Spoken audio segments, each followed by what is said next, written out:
Bonjour et bon début de semaine à tout le monde.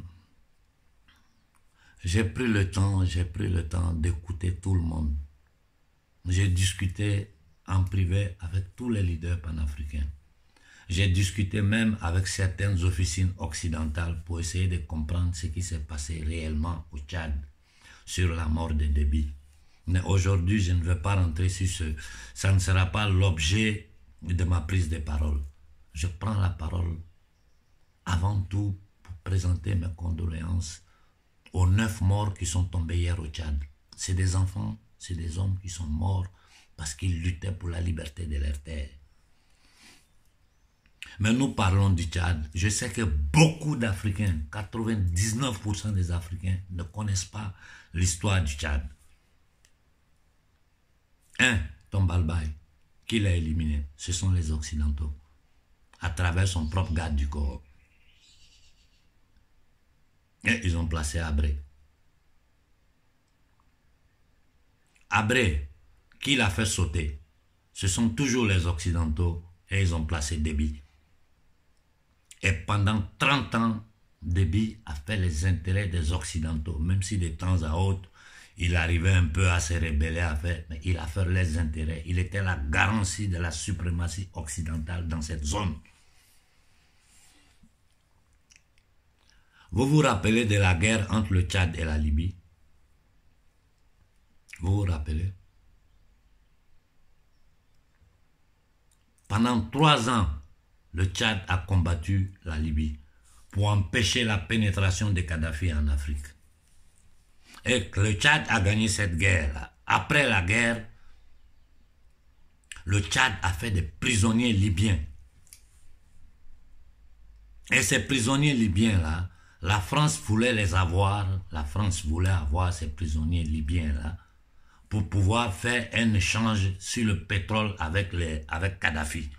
Donc, ils ont demandé à Déby de leur remettre ces prisonniers.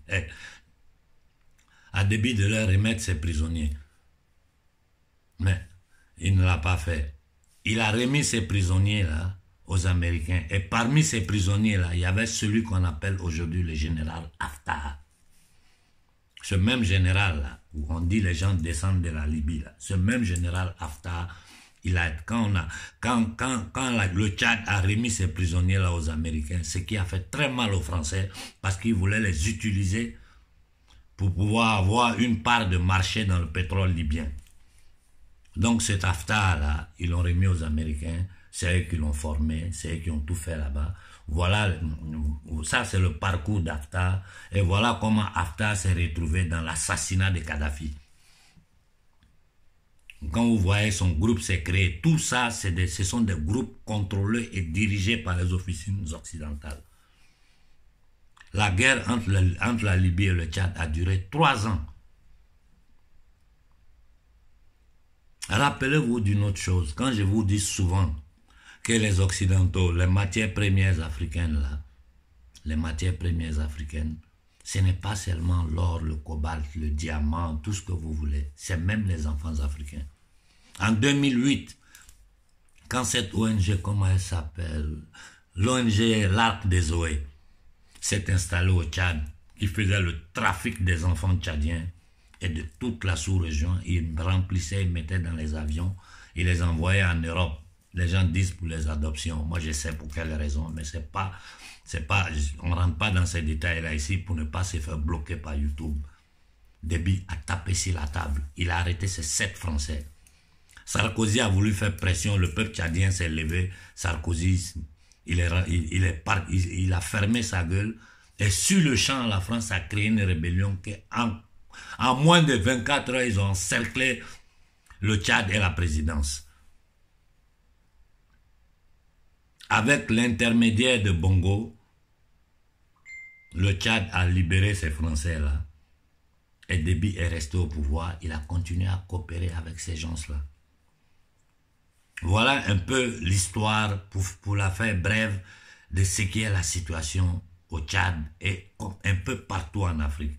Ce que vous devez comprendre, c'est que tous ceux qui sont au pouvoir en Afrique sont manipulés par les officines occidentales, sont financés par les officines occidentales.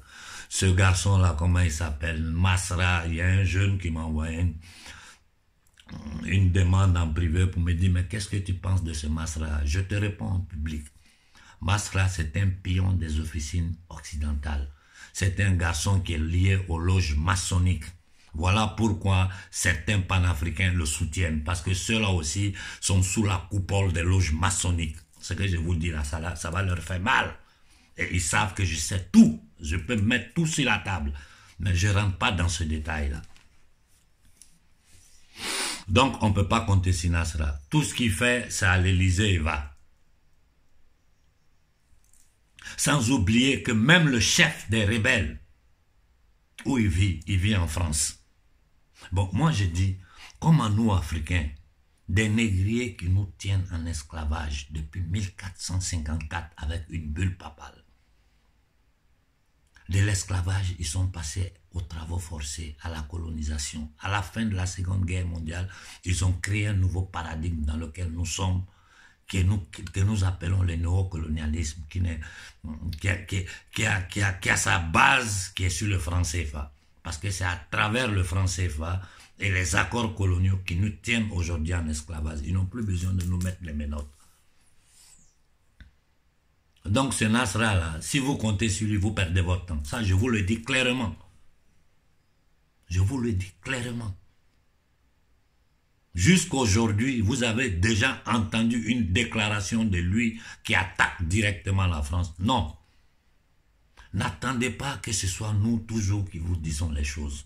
Vous devez réfléchir vous-même, faire vos analyses et vous demander, mais ceux-là, nous savons que notre peuple est attaqué par la France dans notre précaré, mais en général par l'Occident, l'élite occidentale. Quand je dis l'élite occidentale, je vous parle de l'union de l'oligarchie occidentale ici en Europe et des États-Unis. Nous sommes attaqués par ces gens-là pour une simple raison, pour nos matières, pour nos richesses. C'est tout, ce n'est pas autre chose. Donc, c'est des gens, moi je les regarde. Mais comme je dis, je suis toujours ouvert. Si demain, ils ouvrent la bouche pour se mettre à faire un vrai combat, vous tous, vous allez voir que ce gosse est en train de les combattre. Et pour voir ça, c'est simple. Regardez ce que Touadéra a fait en Centrafrique. Regardez ce que Touadéra est en train de faire en Afrique centrale, avec la présence des Russes qui sont en train de sécuriser son pays. Le pétrole tchadien aujourd'hui, qui l'exploite? Les Français ont le 60%, les Américains ont 25%, le reste là c'est entre les entreprises qui exploitent, qui travaillent dans ce domaine-là. C'est tout. Donc pratiquement les Tchadiens n'ont rien.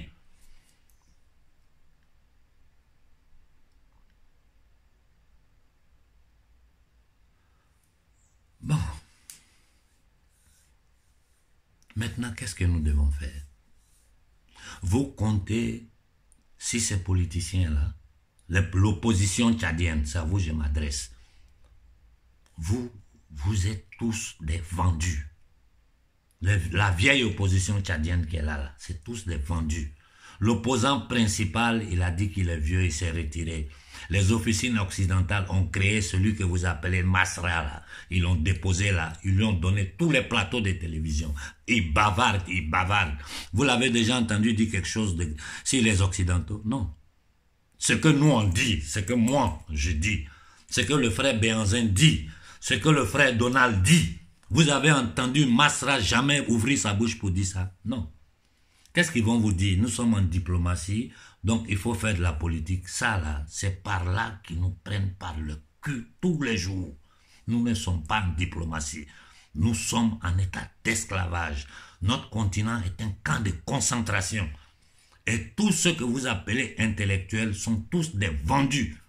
Et je vous l'ai dit, Nasra, c'est un garçon qui vient des officines maçonniques. Le reste de l'opposition, là, ce n'est même pas la peine. Mais vous avez une chance au Tchad, parce qu'il y a des dignes fils du Tchad qui sont en ce moment dans la diaspora, qui ont travaillé dur, avec qui moi je suis en contact permanent tous les jours. Et si ces gens-là arrivent au pouvoir, le Tchad est sauvé. Le fils de Déby,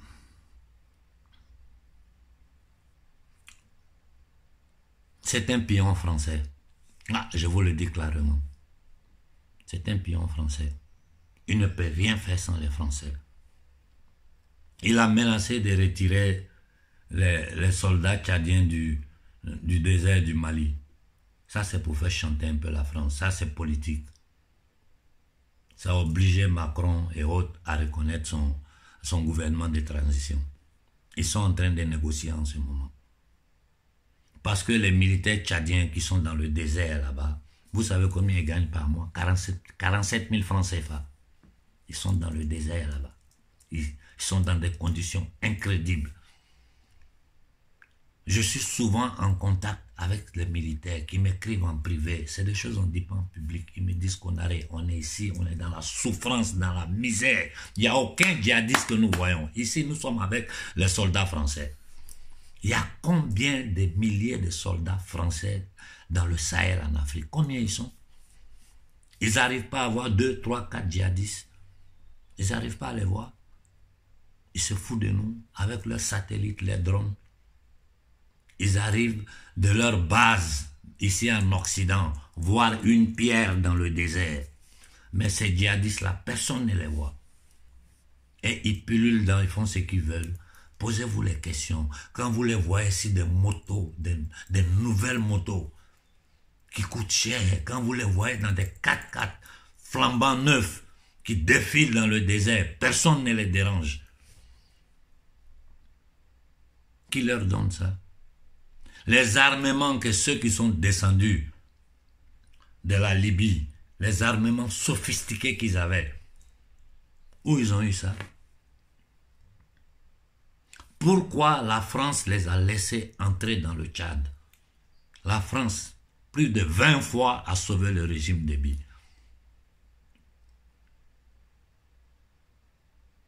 En 2008, quand Déby a refusé de libérer les Français qui venaient voler les enfants en Afrique, en 24 heures, je vous le répète, la France a créé la base militaire, là, ils sont là-bas pour ça. En 24 heures, les rebelles se sont trouvés avec tout genre d'armes, ils ont encerclé la présidence. Déby a été obligé de les libérer. C'est-à-dire, ils peuvent aller voler nos enfants, les envoyer en Europe pour faire tout ce qu'ils veulent d'eux, et on ne peut pas les arrêter. Là, Déby a tenu dur, mais ils ont menacé son régime, il a dû les libérer. Hissène Habré, quand il quittait le Tchad, qu'est-ce qu'il a fait? Il a vidé les caisses du Tchad, il a pris toute la richesse du Tchad. Tout l'argent, il envoyait ça au Sénégal. Et pendant des années, c'est lui qui payait les fonctionnaires sénégalais. Les Sénégalais, vous ne le savez pas, je vous dis. Et je vous dis que Hissène Habré est un des plus grands investisseurs au Sénégal. Quand sa femme parle, il faut qu'elle dise tout, il ne faut pas qu'elle dise les choses à moitié. Si elle attaque tout ce qu'elle a dit sur la France, c'est vrai. Mais son mari n'était pas un saint. Et Déby était l'homme de Habré sur le terrain qui nettoyait tout ce qui essayait de s'opposer au régime Habré. Et c'est le même Déby qu'ils ont utilisé pour faire tomber Habré. Donc le procès de Hissène Habré là, où on dit il a tué les gens, il a fait les trucs là, c'est une farce. Ils le tiennent là-bas, ils peuvent pas le juger. Parce qu'on ne peut pas juger Hissène Habré sans appeler Idriss Déby au banc des accusés. Parce que c'est lui qui faisait le travail sur le terrain pour Hissène Habré. Voilà la réalité du Tchad.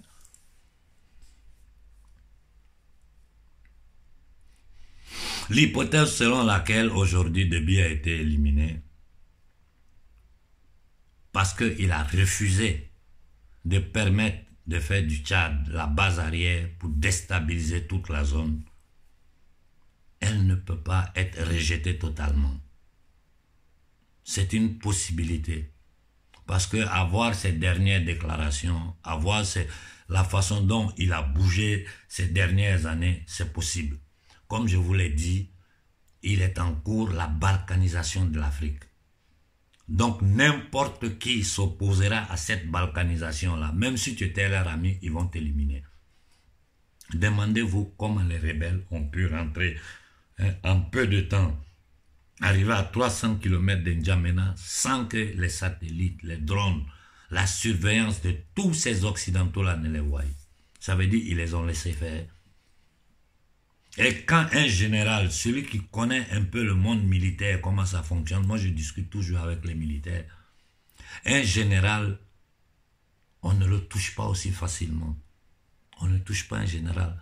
Ce n'est pas quand on dit le général, c'est lui qui gère les choses, mais ce n'est pas lui qui est devant. Avant lui, là, il y a d'autres officiers. Après ces officiers, il y a les généraux qui arrivent. Donc, pratiquement, le chef, il est toujours protégé, blindé. S'ils ont pu l'avoir, c'est parce qu'avec leurs appareils, ils ont pu le localiser et l'abattre à distance. Parce que l'objectif, c'était abattre Idriss Déby. Comme j'ai dit dans ma dernière vidéo, moi, je ne me fiche pas mal de qui vient au pouvoir. Ce qui m'intéresse, c'est ce que cette personne fera pour le bien-être du peuple tchadien. Je répète, hier, 9 Tchadiens sont tombés. Peur à leur âme, mes condoléances à leur famille. Vos enfants sont morts pour la liberté de votre peuple. Et sachez une chose, que vous combattez, que vous ne combattez pas, vos enfants vont mourir. Si ce n'est pas la faim, c'est la maladie. Si ce n'est pas ça, c'est dans le désert ou dans la mer Méditerranée. Donc, nous sommes des morts, c'est-à-dire, nous sommes des morts qui marchent. On ne vit pas en condition d'humanité. Des gens qui n'ont pas l'eau, qui n'ont pas le courant, qui n'arrivent pas à manger. Regardez le Tchad dans quelles conditions c'est. Donc, ceux qui dépeignent, je ne veux pas rentrer dans des polémiques inutiles, ceux qui vous disent que les dictateurs africains sont des panafricains, qui continuent à vous raconter ce qu'ils veulent. Si vous voulez les écouter, écoutez-les. Si vous voulez réfléchir, vous allez réfléchir pour voir. Et je vous dis, le scénario malien risque de se répéter au Tchad. Si le peuple tchadien qui a tant souffert ne se lève pas pour s'opposer farouchement à la France et à ses alliés occidentaux, ce qu'ils sont en train de préparer là, c'est qui le plan global de l'élite occidentale sur l'Afrique. On vous l'a dit depuis combien de temps on est en train de vous le dire.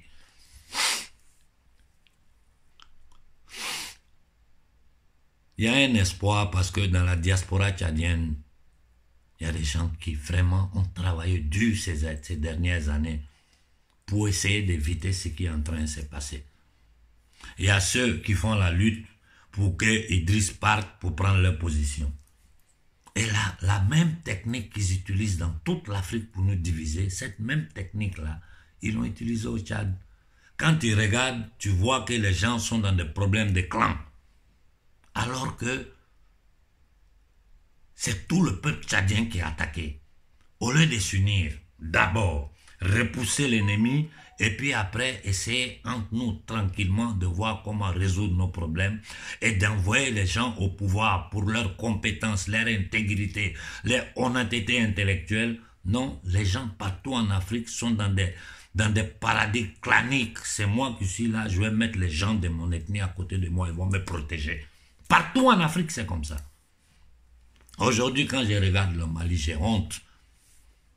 Je vous dis, j'ai dit à la jeunesse malienne, les vieux politiciens là, ceux ne parlent même pas d'eux, c'est des minables, des misérables, des voleurs.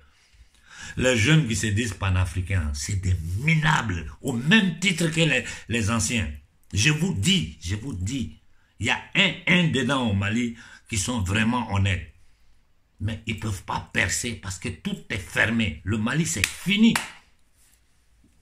La seule façon de sauver le Mali, c'est si chaque jeune Malien prend conscience de son état de misère, de pauvreté, d'indignité dans lequel il est, et que toute la jeunesse s'élève ensemble contre les militaires qui sont au pouvoir, contre les politiciens de la France-Afrique, parce que l'opposition, tout ça, ils travaillent tous pour les mêmes patrons.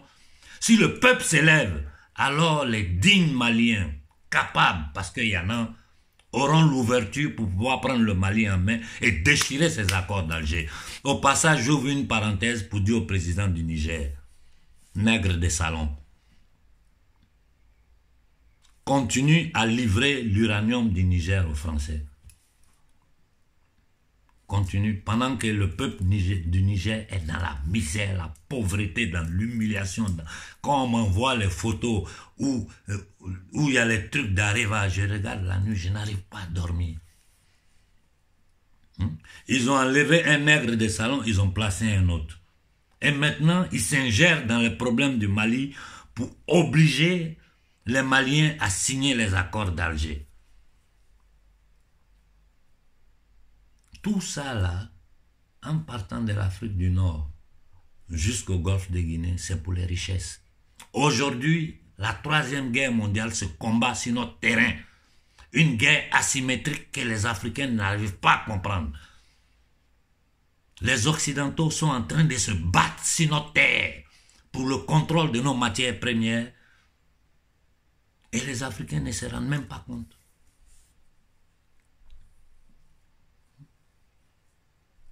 Le pétrole tchadien est divisé entre Français et Américains. L'uranium du Niger est propriété de la France. La Côte d'Ivoire, c'est leur propriété. Le Mali, le Mali n'existe même plus. Quand je regarde les gens qui disent qu'ils sont députés au CNTS, les trucs, tout ça, ils se foutent de vous. Quand je vois des gens qui préparent des réunions panafricaines en Afrique du Sud, tout ça, c'est de la foutaise. Tout ceux-là, c'est des gens qui cherchent à manger. C'est des gens qui cherchent leur pain quotidien. Ils n'ont pas la conscience que les peuples sont en esclavage. Non, ils ne peuvent pas réfléchir à ça. Ils réfléchissent à comment je vais faire pour arriver en haut et puis pour manger. Et pour cela, ils inventent n'importe quoi. Je vous ai dit, le panafricanisme, pour certains, c'est devenu un marketing. C'est un label sur lequel ils font de l'argent, ils s'enrichissent et puis ils racontent des bobards en ligne. Nous, souvent, quand on discute entre nous en privé, on rit, on les regarde, je dis, mais qu'est-ce qu'on va faire? C'est comme ça. C'est comme ça. Il faut que les Africains comprennent. Il faut que vous compreniez qu'il n'y a pas de diplomatie, il n'y a pas d'espace pour parler de diplomatie dans un paradigme esclavagiste. Nous sommes dans un camp de concentration. Et depuis 600 ans, ils ont transformé l'Afrique en un camp de concentration. Et tous ceux qui sont en train de... Au premier plan, là, quand vous voyez... Mais regardez, le chef des rebelles, il est en France. C'est comme quand Soro était en France, je disais aux gens, Soro dit de la France, je vais préparer. Je dis, mais il se fout de votre gueule. Le chef des rebelles, il est en France. Toi, tu es sur le territoire de nos ennemis.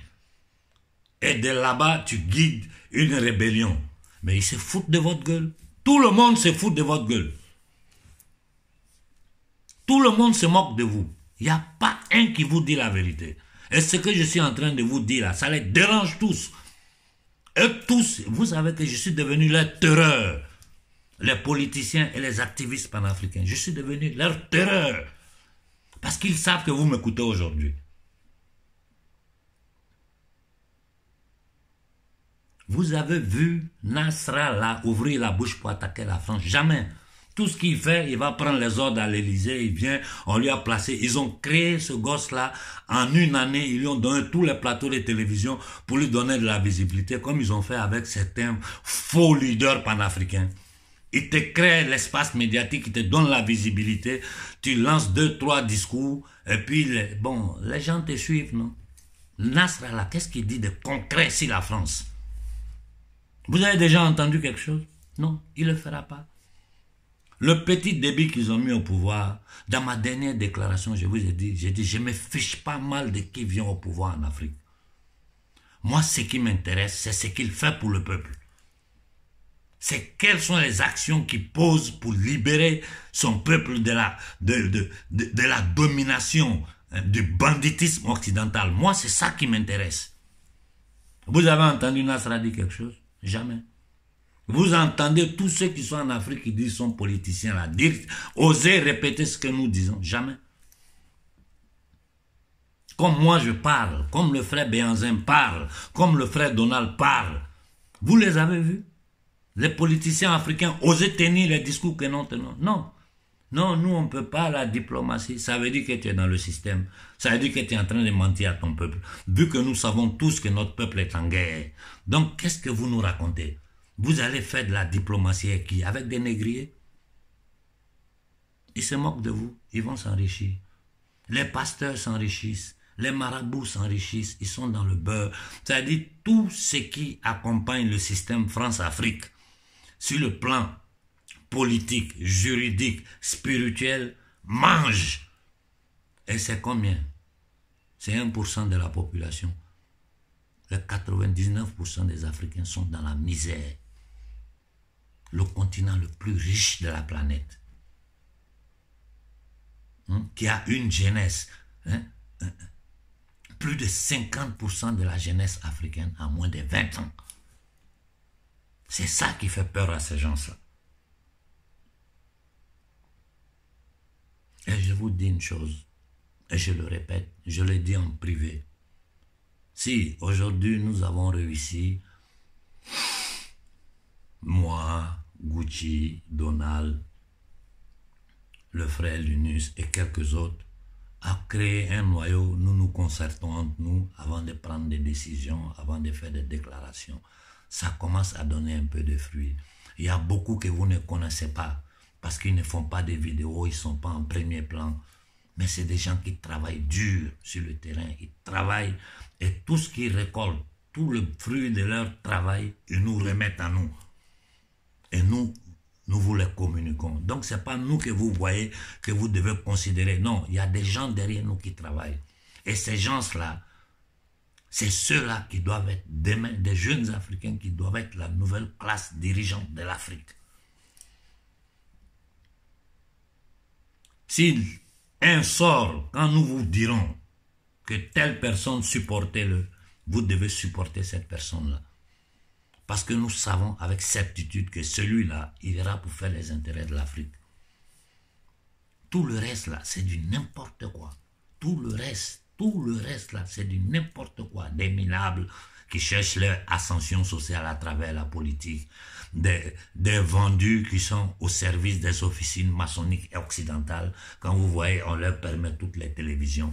Moi Konaré, je ne m'asseoirai jamais sur une télévision française pour parler. Jamais. Parce que France 24, c'est un instrument de propagande. RFI, BFM TV, tout ce bordel-là, c'est pour légitimer, manipuler, mentir, protéger le banditisme des Français en Afrique. C'est tout. C'est tout. Vous comptez sur le petit débit là, il ne peut rien faire. Il ne peut rien faire. Tout ce qu'il peut faire, c'est mettre les gens dans la rue pour vous frapper, vous tuer comme ils ont tué vos enfants hier. Il ne peut rien faire d'autre. Parce que s'il pouvait faire quelque chose là, la situation actuelle du Tchad n'était pas comme ça. Je vous ai dit, ce n'est pas parce qu'il est le fils de Déby. Moi, je ne suis pas dans ces choses-là. Regardons, soyons concrets. Regardez Sankara. Quand il est arrivé au pouvoir, qu'est-ce qu'il a fait? Il s'est opposé frontalement aux Occidentaux, à la France. Il a fait des déclarations qui sont aujourd'hui devenues une mémoire pour l'humanité, traduite dans toutes les langues. En 3 ans, ils l'ont éliminé. Regardez Kadhafi, comment il est fini. Vous les Camerounais, vous connaissez l'histoire du Cameroun. Au Mali, vous connaissez l'histoire de Modibo Keïta. Et tout le monde jure au nom de Modibo Keïta, des vendus. Je vous dis, n'ayez confiance en personne. Tous ceux qui sont dans CNT là, personne, il n'y a pas un seul à qui vous devez avoir confiance. C'est tous des vendus. Femmes comme garçons, il n'y a pas un bon dedans. Souvent les gens me prennent, ils parlent avec moi, ils me prennent pour un idiot. Je rigole avec eux. Ils ne savent pas que je comprends. Je vois tout le sale petit jeu, même si je ne dis rien. Chacun est en train de chercher à se positionner. Et je vous dis, ça va péter bientôt en Afrique. Il faut que vous compreniez que la 3e guerre mondiale est en train de se dérouler sur le sol africain. Une guerre asymétrique entre les Occidentaux pour le contrôle de l'Afrique.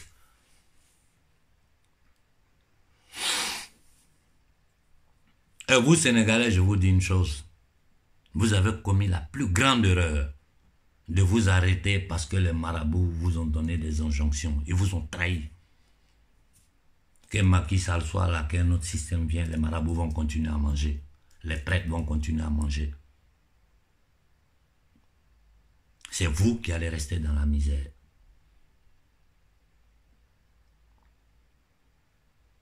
Donc, la plus grande erreur que vous avez faite, c'est de vous arrêter. Si vous ne vous étiez pas arrêté là, peut-être cette histoire de la France là aujourd'hui, peut-être même qu'Idriss Déby ne serait pas mort. Parce que la France serait tellement embrouillée qu'Idriss même, ils allaient le mettre à l'écart pour le moment. Jeunesse africaine, il faut que vous compreniez une chose. Il faut que vous la compreniez. En ce moment, je m'apprête à sortir. Je vais dans un camp de concentration ici en Italie, où il y a des jeunes qui sont là-bas. Ils m'ont appelé tard hier dans la nuit pour me dire, ah, vraiment, doyen, on a besoin de toi ici. Voilà notre condition. Je leur ai dit, bien, demain matin, j'irai là-bas pour voir la situation et puis voir ce que je dois faire par rapport aux autorités ici. La semaine passée, combien sont morts? Près de 200 jeunes Africains, des vies jetées. Chaque jour, les bateaux viennent. Je vous dis, le nombre de morts est caché. Ils ne peuvent pas tout dire. Les gens meurent tous les jours dans la mer Méditerranée, dans le désert. Et tu es là, tu vois des gens qui sont là. Je suis docteur de ça, je suis docteur de ça, blabla. Ils sont là, les vestes, les cravates. Ils font les analyses, des analyses bidons. La seule analyse politique à faire en Afrique. Nous sommes encore en état d'esclavage. Parce que l'esclave, là, c'est celui qui ne contrôle pas lui-même sa propre vie. Tu ne contrôles pas ta destinée. Nous utilisons une monnaie qui n'est pas la nôtre. Notre économie est contrôlée par eux. Tous nos territoires, tous les points stratégiques de l'Afrique sont occupés par des armées étrangères. Et les gens vont s'asseoir au Mali, on va faire ceci, on va faire cela. L'autre saute là-bas en Côte d'Ivoire, non, comme ça, les projets dans France CFA. Mais est-ce que vous vous rendez compte des bêtises que les gens vous racontent? Vous ne vous rendez pas compte. Si l'Afrique ne s'élève pas, j'ai dit aux Tchadiens, je vous dis, comme je l'ai dit aux Maliens, ils ne m'ont pas écouté. Ils ne m'ont pas écouté au Mali. La jeunesse devait m'écouter, moi, qui n'ai rien à gagner dans cette histoire-là, que d'écouter tous les vendus au Mali qui faisaient les selfies et les trucs là. Parce que ce n'est que des vendus. Vous avez vu le résultat aujourd'hui. Qu'est-ce qui se passe au Mali? C'est un bordel dans lequel personne ne comprend plus rien. Tout le monde parle, tout le monde attaque tout le monde. Hein? Des groupes formés à droite, à gauche. Pendant ce temps, les Occidentaux portent en avant leur agenda. Le Mali s'est foutu. Seule la jeunesse malienne, seul le peuple peut se lever si le peuple a un peu de dignité, sans attendre que quelqu'un lui dise, et aller agir directement sur les intérêts français au Mali. Je le dis aux Béninois, je le dis aux Togolais, je le dis à tout le monde. Ce qui est en train de se passer au Tchad, ici en Occident, personne ne sait rien, aucune télévision n'en parle. Toutes les images qui m'arrivent, tout ce qui m'arrive à moi, en privé, je l'envoie à tous les journalistes que je connais. Les gens sont choqués. Mais ils savent que leur gouvernement, le système occidental ne leur permet pas de mettre ça dehors. Ici en Italie, ce que j'en vois, les Italiens là, ils traduisent ça en italien et puis ils mettent ça sur la toile. Tout est fermé, tout est bouclé, tout est silencieux. Je vous ai dit que l'OTAN est en train de préparer une simulation militaire de grande envergure, jamais vue en Afrique, qui va partir de l'Afrique du Nord jusqu'au golfe de Guinée. Pourquoi ils font ça? C'est ce qu'ils appellent l'entraînement militaire. Hein? Non, c'est positionnement. Et en ce moment, ils sont en train de négocier avec ce bandit de Tshisekedi là, pour ouvrir des bases là-bas. Ils sont en train de... Mais vous n'avez pas idée de ce que vous appelez dirigeants faits, qu'ils sont en train de faire contre vous. Quand moi je vous parle, je les dérange, eux tous. Je dérange les politiciens voleurs. Je dérange les panafricains businessmen. Je dérange tout le monde. Je ne gagne rien dans cette histoire-là. Si ce n'est pas maladie, fatigue, abandon de moi-même, ma propre famille, de mes propres intérêts pour me mettre là à vous parler.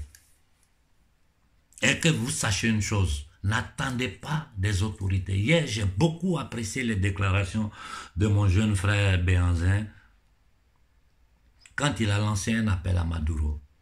Je viens derrière lui ici demander au président du Venezuela, Monsieur le Président, je vous demande au nom de tous les Africains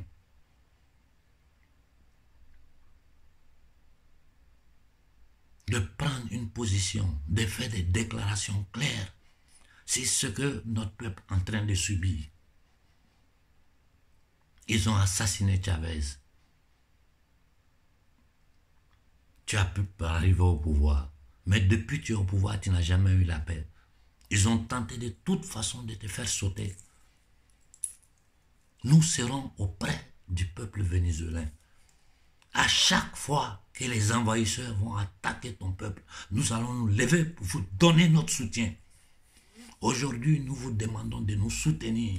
Et je dis ici publiquement, je demande à Poutine, je demande à la Russie d'aider le peuple tchadien. Je demande à la Russie de faire quelque chose pour aider le peuple tchadien. Il est temps que Poutine fasse une déclaration claire sur ce que ces gens-là sont en train de nous faire en Afrique. La voix de Poutine va faire peur un peu aux gens. Ça va obliger les gens à ouvrir les yeux sur l'Afrique. Donc je demande à Poutine, Monsieur le Président, s'il vous plaît, vous avez le droit de veto aux Nations Unies. Vous êtes la seule puissance dans ce monde qui est capable de s'opposer à ces gens-là. Aidez l'Afrique, aidez-nous.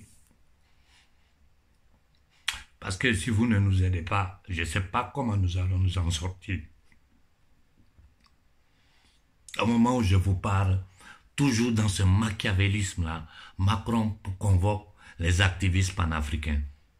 Mais comment des activistes panafricains peuvent aller s'asseoir avec nos bourreaux, ceux qui tuent notre peuple depuis des siècles?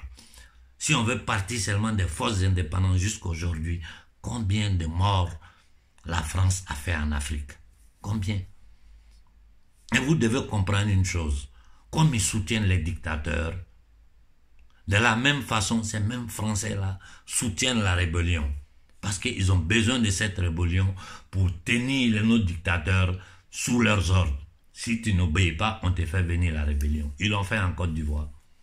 Aujourd'hui, la Cour pénale internationale a été obligée de libérer Gbagbo parce que les Français pensaient que bon, c'est un noir, on va le jeter là-bas et puis ça va finir. Ils ont vu la détermination. Ils ont vu la détermination des Africains.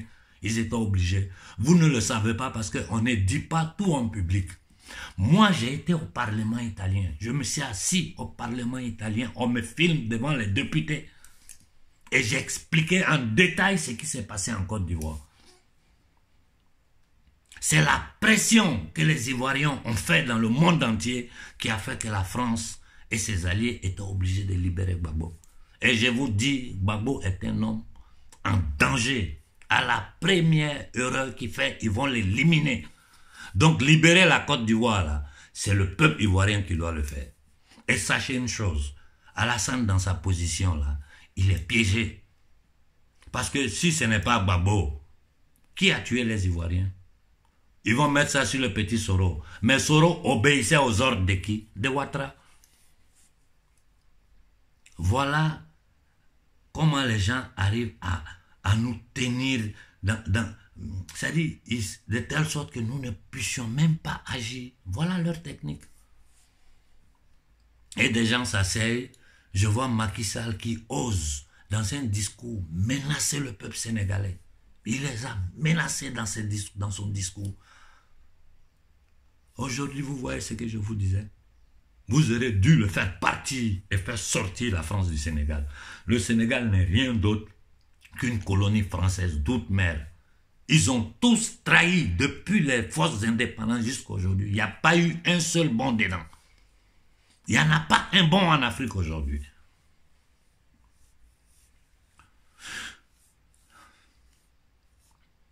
Tchadiens, ne vous asseyez pas. Hein. ne vous asseyez pas. Si vous vous asseyez, vous êtes foutus. Parce qu'ils feront du Tchad un enfer qui sera la base pour déstabiliser la Centrafrique. Et j'ai dit à la jeunesse centrafricaine, attaquez les intérêts français. Il ne faut plus qu'une société française puisse opérer sur votre sol. Ça, c'est pas Touadéra qui doit le faire. C'est un combat que vous devez mener. Ils ont perdu le contrôle de la Centrafrique. Ça, là, ça leur fait mal parce qu'ils voient toutes les richesses qu'ils ont perdues là-bas. Ils ne vont pas vouloir perdre le contrôle du Tchad pour ne pas perdre le pétrole tchadien. Le Niger, ça est dans les mains. Les jeunes Nigériens qui bavardent avec moi en public, en privé, qu'est-ce que je vous ai dit? Je vous ai dit l'opposition va vous tromper. Ils vous ont trompé. Le gars là, il est assis au pouvoir. Vous voyez l'opposition parler encore. C'est bla bla bla. Si vous vous étiez levé contre la France au Niger, aujourd'hui peut-être que le Niger était dans une autre condition. Bon, pour finir, faisons un petit résumé de la situation. Notre continent est tenu en état d'esclavage. C'est un camp de concentration. On ne peut pas compter sur nos dirigeants.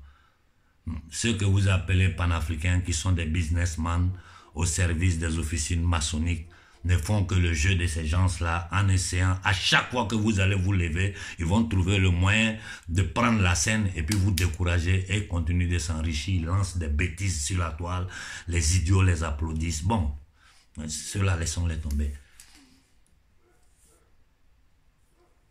Il n'y a que vous qui pouvez changer la chose.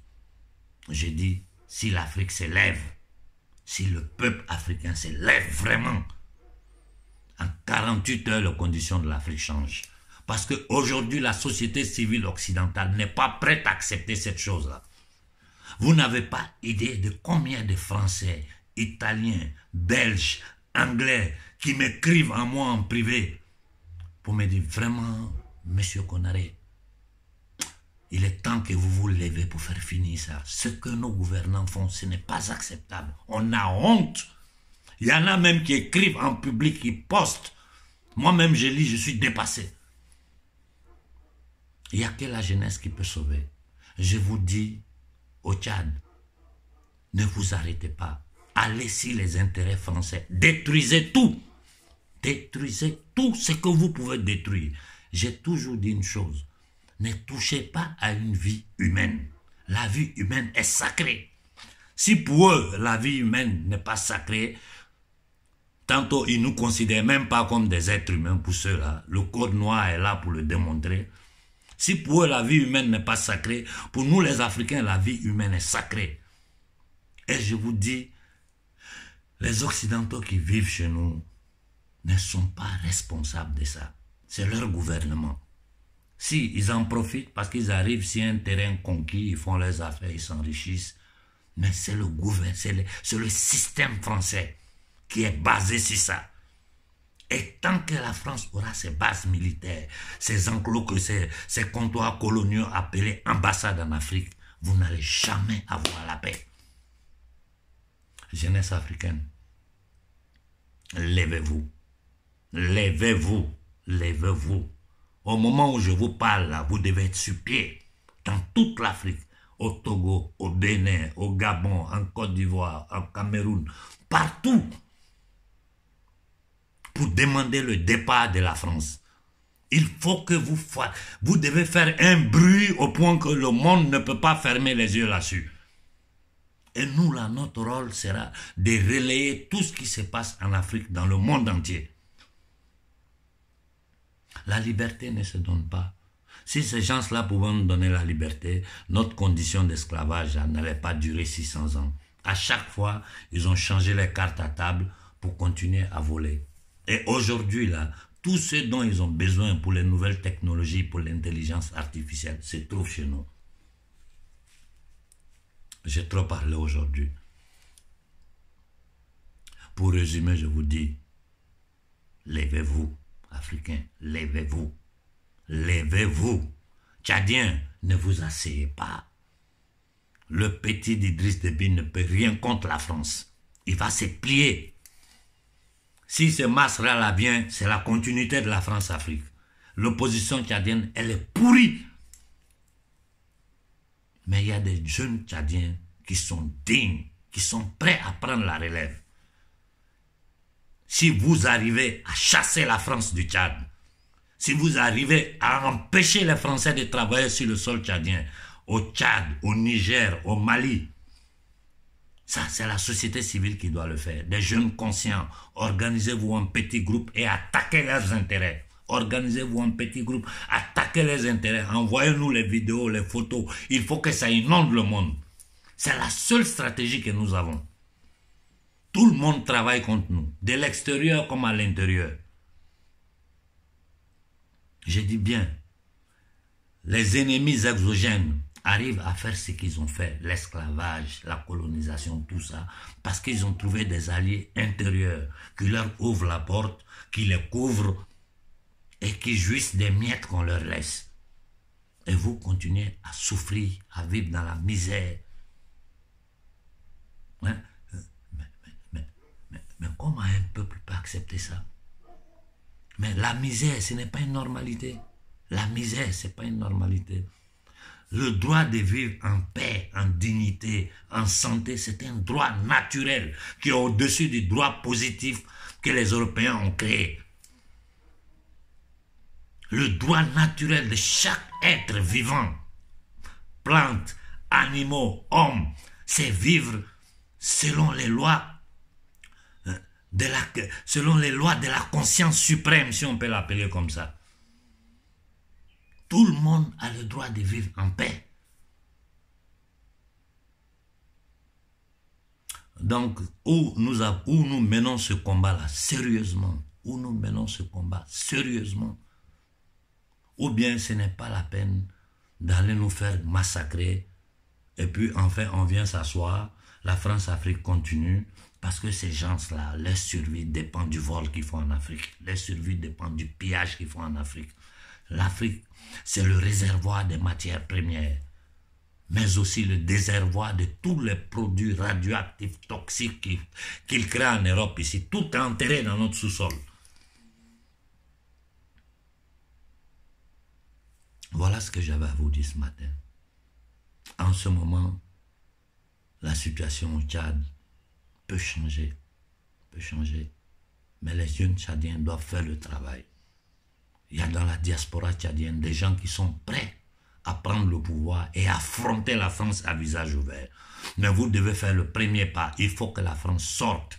Cet appel de Macron là, aux activistes tchadiens, ceux qui vont aller s'asseoir pour parler à Macron, c'est des traites. Si vous n'arrivez pas à comprendre ça, c'est que vous êtes un peuple de bouchers qui ne peut que s'entretuer en Tchadiens. Personne. Mais comment vous pouvez croire à des gens qui vous volent? Je vous dis, 60% du pétrole tchadien est aux mains à la France, 25% aux Américains. Vous n'avez pas d'eau, vous n'avez rien. Les politiciens qui bavardent là, qu'est-ce qu'ils font pour vous? Qu'est-ce qu'ils font? Et Déby seul, Déby ne pouvait rien contre ces gens-là. Il ne peut rien. Regardez comment ils l'ont éliminé. Personne ne peut rien. Ils sont tous en danger. C'est-à-dire, ces gens-là, ils te donnent un exemple. Ils ont pris Kadhafi en exemple. Ils l'ont trucidé pour ce qu'il a tenté de faire. Aujourd'hui, là, vos dirigeants, vos gouverneurs que vous appelez président, chacun pense à sa peau.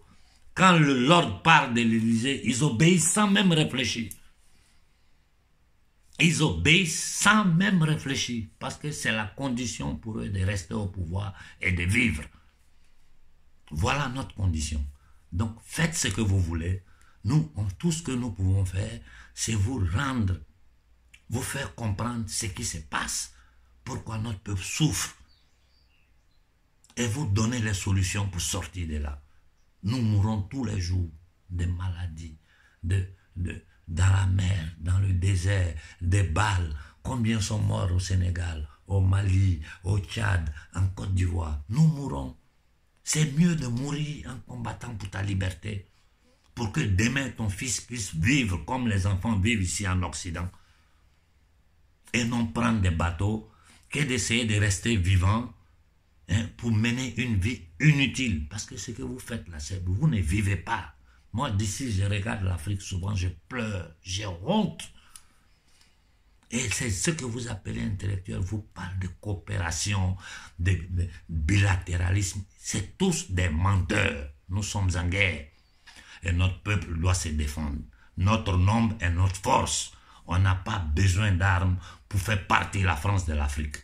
Si les jeunes Tchadiens se lèvent demain, ils mettent tout à terre, tout ce qui représente la France au Tchad, qu'est-ce que les Français peuvent faire? Si les jeunes Tchadiens s'arrêtent devant la base militaire française pour dire partez de chez nous, ils vont tirer, ils vont tuer quelques Tchadiens comme ils ont tué en Côte d'Ivoire, mais ça ne pourra pas passer inaperçu. Ça ne peut pas passer inaperçu. Ça ne peut pas. La France sera obligée d'enlever son armée. Et ses alliés occidentaux, par peur de l'opinion publique occidentale, ils vont se dire, ah, cette histoire, je sais comment cela les têtes fonctionnent. Ils ont peur de leur peuple. Il est temps que nous passions à l'action. Voilà, je vous dis, voilà ce que je voulais vous dire ce matin. Si vous passez à l'action, vous aurez notre soutien de l'extérieur. Nous allons faire arriver tout ce qui se passe en Afrique, au monde entier. Les gens m'appellent de l'Inde pour me dire, mais Konaré, des politiciens, des parlementaires qui m'appellent pour dire, explique-nous cette situation-là. Je passe des heures au téléphone en leur expliquant. Ils disent, non, c'est pas possible. Les gens m'appellent de la Thaïlande, du monde entier, pour me dire, mais qu'est-ce que vous attendez pour vous lever? Qu'est-ce que la jeunesse africaine attend? Je leur dis, ils sont terrorisés par la police et l'armée. Si vous sortez que les policiers, les militaires vous attaquent, vous savez ce que vous devez faire. Vous savez, ici en Occident, quand je ne sais pas si c'était en Angleterre, la police a tenté, ils ont fui. Parce que le peuple a commencé à taper les policiers. Nous avons le pouvoir de notre côté. Nous avons le nombre. C'est le 99% du peuple tchadien, du peuple africain qui souffre. 1% d'une élite vendue au service des officines maçonniques occidentales vous tient en état d'esclavage et vous acceptez. En tout cas, votre destin est dans votre main et le destin de l'Afrique se joue en ce moment. En ce moment, la troisième guerre mondiale asymétrique pour l'occupation de l'Afrique est en train de se passer. Et les gens qui disent non, ne vous alliez pas à la Russie. La Russie n'est jamais venue en Afrique pour piller, pour voler, pour faire des colonies. Aujourd'hui, la Russie est attaquée par l'alliance criminelle occidentale. La Russie est encerclée. Nous devons tisser des alliances avec la Russie. Et comme ceux qui sont au premier plan en Afrique ne le feront jamais parce que c'est tous des esclaves, des soumis à la France. Moi, ici, je demande au nom du peuple africain, au nom de la jeunesse africaine. Monsieur le président Poutine, faites quelque chose, s'il vous plaît. Aidez le peuple africain. Ils sont en train de massacrer notre peuple. Vous ne pouvez pas regarder sans rien faire. Vous ne pouvez pas regarder sans rien faire. Aidez-nous. Aidez-nous à nous débarrasser de ça. Tissons des relations bilatérales dans lesquelles vous gagnez, nous gagnons. Travaillons ensemble pour permettre au peuple africain de sortir de cette misère. La Russie aura ses bénéfices, les Africains auront leurs bénéfices. Je lance le même message aux Iraniens, aux Coréens, au président Maduro du Venezuela, tous ces États qui sont attaqués par l'oligarchie occidentale. Aidez-nous les Africains à sortir de cette situation. Toutes les richesses sont chez nous. Nous pourrons travailler avec vous pour le développement commun de nos différents peuples. Il faut que vous nous aidez à chasser ces criminels de notre terre. S'il vous plaît, je vous le demande. Faites quelque chose pour l'Afrique. Les jeunes Africains se lèvent, on les tue. Et vous le savez, ce que je dis là, toutes les diplomaties du monde savent ce qui se passe. Il est temps que vous agissez. Il est temps que vous faites quelque chose.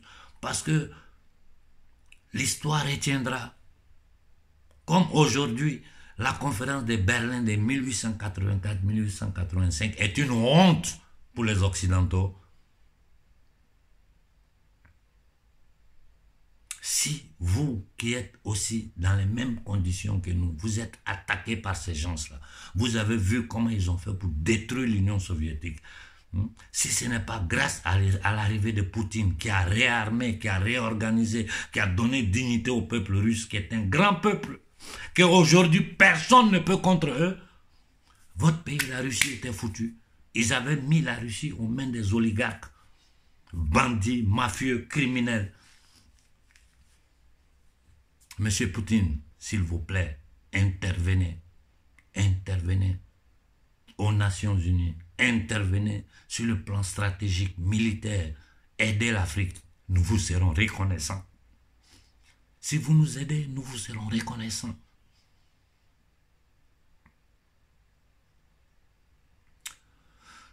Voilà. Bonne journée à tout le monde. Et j'espère que la jeunesse africaine, pour une fois, va m'écouter. Au Mali, on ne m'a pas écouté. Voilà les résultats. Au Niger, on ne m'a pas écouté. Voilà les résultats. Si au Tchad, vous ne m'écoutez pas, les résultats seront les mêmes. Bonne journée à tout le monde.